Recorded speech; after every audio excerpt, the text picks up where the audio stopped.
let you and D'Lo, of course, having all those players with chips that you could use to get other stuff. Ayub, Um, do you know what I was gonna? Do you know what I was gonna tell you? I'm happy you circled this back to the next crop because I know you always love this type of stuff. mhm. So, uh, Dayron played at Montverde Academy with Right. with two guys that you've talked about loving, especially coming to the Nets in like 5 years. Cade Cunningham was at Montverde with Dayron, and your man who you saw tonight, Scotty Barnes. Wow. I did not know that.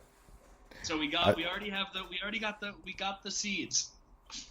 we have the inside track for that, and you know what? I think I saw a video of like there was a dinner where all of the no, I'm wrong. Those were North Carolina guys.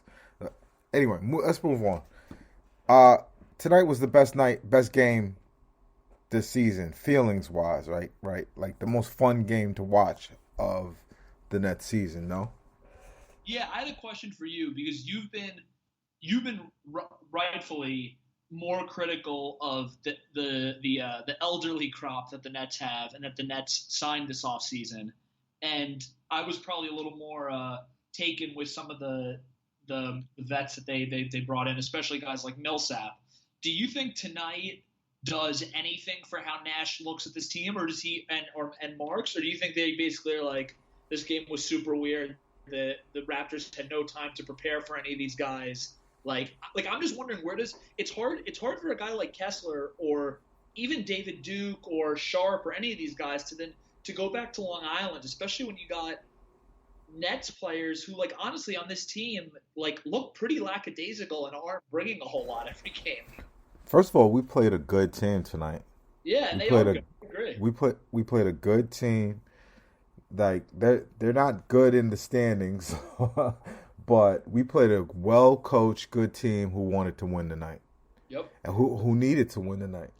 They're fighting for their playoff lives.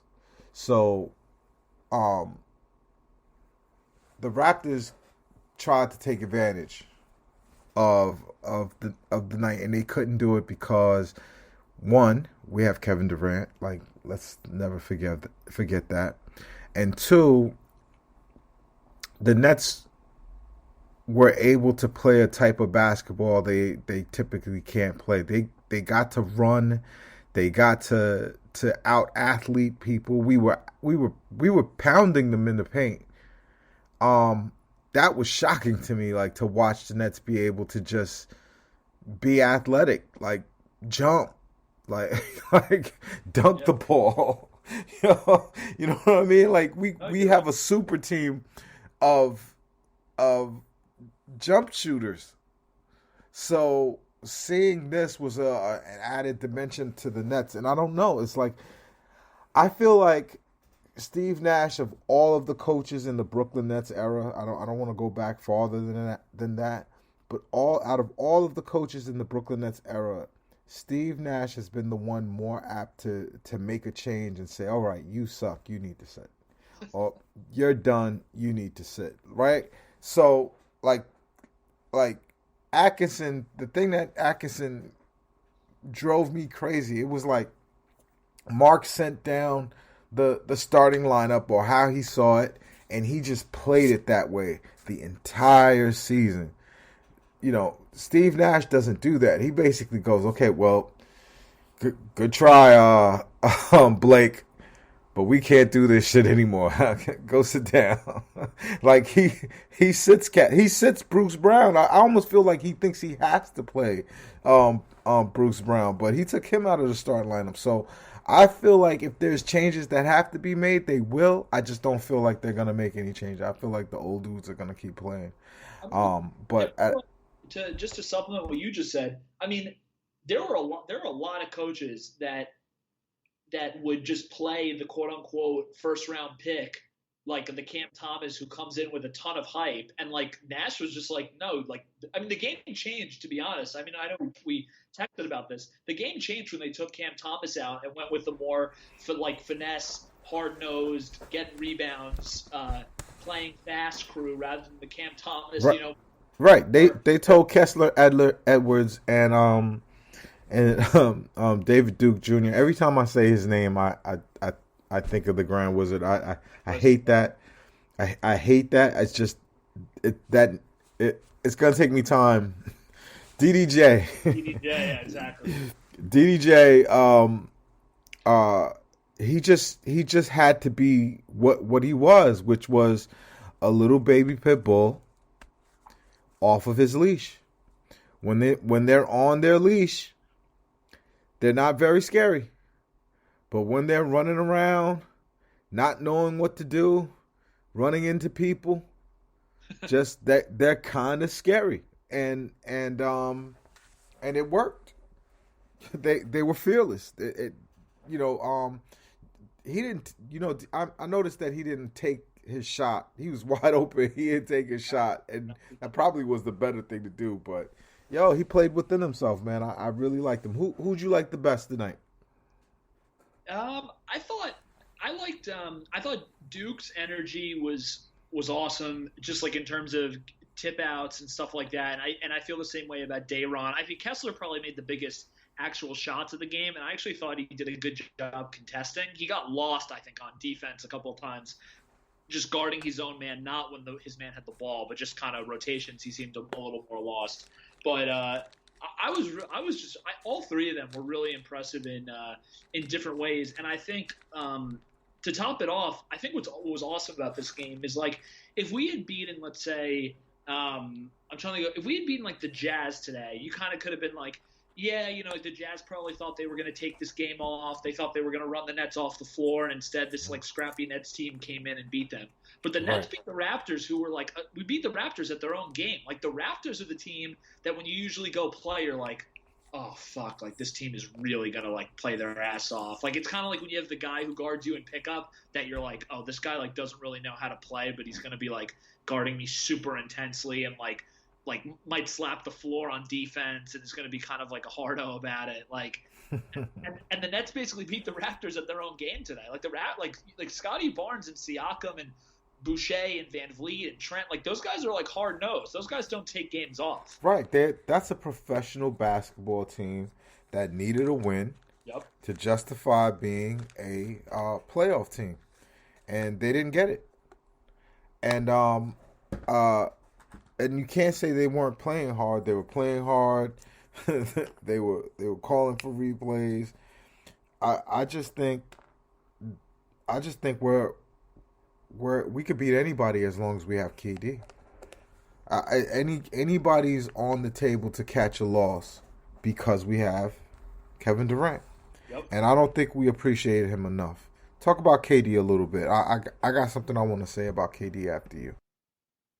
I mean, to me, he's undisputably the best player in basketball. He might not be the best offensive player right now, even because Steph has been playing so well and the pressure that Steph puts on, whatever. But I still think that KD's probably the best offensive player. What the ease at which he scores and his IQ on the basketball end is insane. When he needs to step up on defense, he does. He has. I think the most amazing thing about him is he has this patience on offense that I think is so special because he knows exactly when the shot clock is and how long it takes him to load up and shoot and whatnot. And so like he'll do a couple pass backs. Like I thought that play with Patty Mills that yesterday or a couple days ago that was pretty funny where they just kept on throwing the ball back and forth to each other. Like he just knows when the defense is going to bite one way or the other. I think his offensive intelligence is just kind of like insane at this point. But I'm curious to hear what you got to say. Nah, man, I respect that man so much. Like it's so rare that there's a player that you could look at and just be like, wow, you're a hero. You stand for something bigger than than your contemporaries. Tonight, if he had taken a day off, not one Net fan would have slighted him. Nope. We could have lost this game. We could have easily have given Chicago an easy route to becoming the number one seed. But Kevin Durant wanted to win tonight. And he put everything on the line to send a message that I'm the best player in the league and you could count on me to carry you to victory. How can you not feel anything but appreciative about that, Sam? I'm with you. He's he's going to go down as the best net of all time. He already is obviously, but in terms of when his whole reign is done, it's going to be really special. And look, he's the absolute quintessential NBA superstar pro, on and off the court. I think it's bigger than that. I really, really do, because everybody was calling for him to rest today. But he's been working on his body, working on his game, working on playing this game he loves. And I think he knows his basketball mortality is that question. He doesn't have another 10 years left. He might have this contract left. And he wants to get everything out of this game possible. And that is in diametric opposition to Kyrie Irving. I appreciate Kevin Durant so much, Sam, that it bothers me that stories like the one that was pushed on to Shams. We all know when Shams gets leaks, he gets it from Kyrie's camp. We know that Sean Marks leaks to Woj. Yep. We know that Kevin Durant will go to a random blogger or another basketball player's podcast if he has something to say. He doesn't have anything to say. Nothing has changed. Kyrie Irving is his friend. He loves that kid. He respects his game. Matter of fact, he is a patron of the art that Kyrie Irving creates. However, he took the vax. His teammates that's out there with him every night took the vax. 2,700 employees between Barclays Center staff and Yes production staff all had to get the vaccine to put on this season. And only one person didn't do it. And I feel like it's a crime that he was even implicated in the nonsense that was that even did you hear the Glue Guy's thing, Sam? Yeah, I listened to it. In the Glue Guy's interview with Shams Charania, Shams sounds like a complete idiot. No, I'm serious. And Shams is not a complete idiot. Shams is a finance guy. Shams can sell ice pops to Eskimos. I'm telling you, the information that he got was so incoherent. Yep. That he went on the Glue Guys and sounded like a complete imbecile. I forget if it's Mike or the other kid. I think it was Mike. Maybe not. One of the Glue Guys number one was interviewing him, and he said, so do you think KD is behind the scenes pushing? He basically said KD hasn't changed his mind. The Nets haven't changed their mind. Kyrie hasn't changed their mind. Only thing that's happening is that they're talking, which of course they're talking,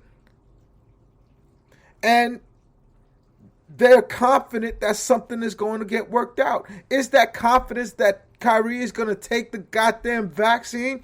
I almost have to believe yes, because there's no goddamn way that Joe Tsai was going to report that or pull or find a way for Kyrie to play on the road.